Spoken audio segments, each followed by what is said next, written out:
Jarosław Kaczynski a pris la tête du gouvernement polonais après la grave crise qui a touché les principaux partis politiques polonais. Il dirige une coalition de 3 partis conservateurs représentant les nationalistes et les catholiques intégristes. Certains membres de cette coalition sont partisans d'une législation anti-homosexuelle et de la réintroduction de la peine de mort. Monsieur le Premier ministre, bienvenue sur Euronews. La Pologne, sous votre gouvernement, est-elle en train de modifier ses relations avec l'Union européenne par rapport aux engagements qu'avaient pris vos prédécesseurs?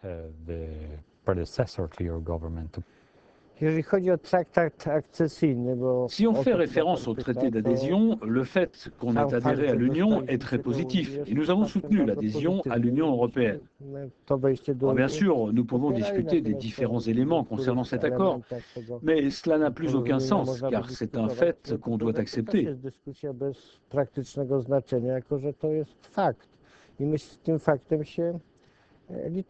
En ce qui concerne l'union politique, je ne vois aucune contradiction. On peut très bien conserver les États-nations souverains dont l'existence est une condition préalable au bon fonctionnement de la démocratie.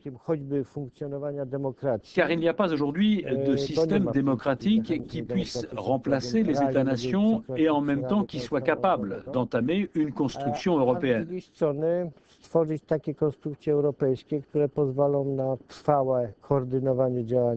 Cette structure permettrait une forme de coordination permanente entre les pays, basée sur la subsidiarité.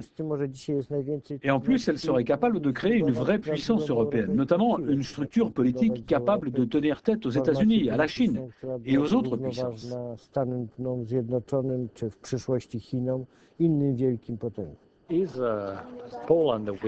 La Pologne, sous votre gouvernement et votre direction, est-elle en train de redéfinir ses relations avec l'Union européenne et ses partenaires européens, et en particulier après ce qu'on peut appeler la crise des principaux partis politiques, les partis traditionnels en Pologne?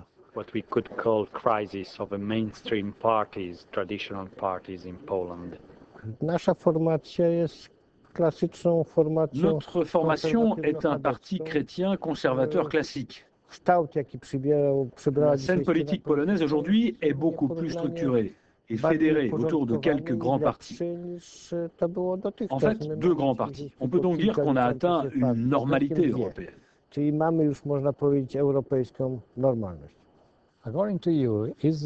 Selon vous, la Pologne a-t-elle besoin de la peine de mort? Ce n'est pas une proposition de mon parti, mais d'un autre parti. Mais c'est vrai que ce parti existe. Il s'agit d'une petite formation d'une vingtaine de députés.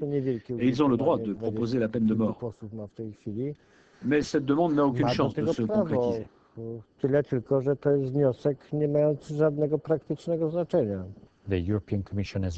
La Commission européenne a ouvert une enquête sur les chantiers navals de Gdansk. Pensez-vous que votre gouvernement luttera pour sauver ce symbole si important de la liberté en Pologne?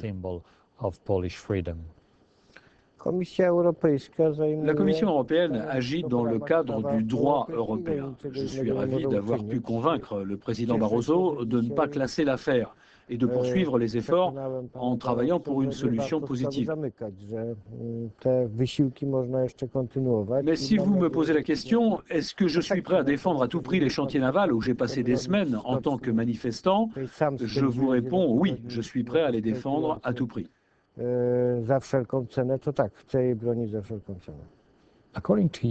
D'après vous, l'Union européenne a-t-elle besoin d'une politique étrangère commune plus efficace, particulièrement après la crise du Proche-Orient? Oui, je crois qu'une telle politique étrangère pourrait s'inscrire au profit de l'Europe et du monde. Mais pour qu'elle soit sérieuse, l'Europe doit être beaucoup plus forte aussi sur le plan militaire, et elle devrait avoir sa propre force militaire, une force crédible. C'est un problème à résoudre dans l'avenir, mais j'ai bien peur qu'on ne progresse pas beaucoup dans les années qui viennent. Pourtant, il faut avancer dans cette voie pour que l'Union européenne devienne un partenaire qui parle d'égal à égal avec les États-Unis et la Chine, car la Chine va devenir une grande puissance. L'Europe doit être forte dans ce contexte-là.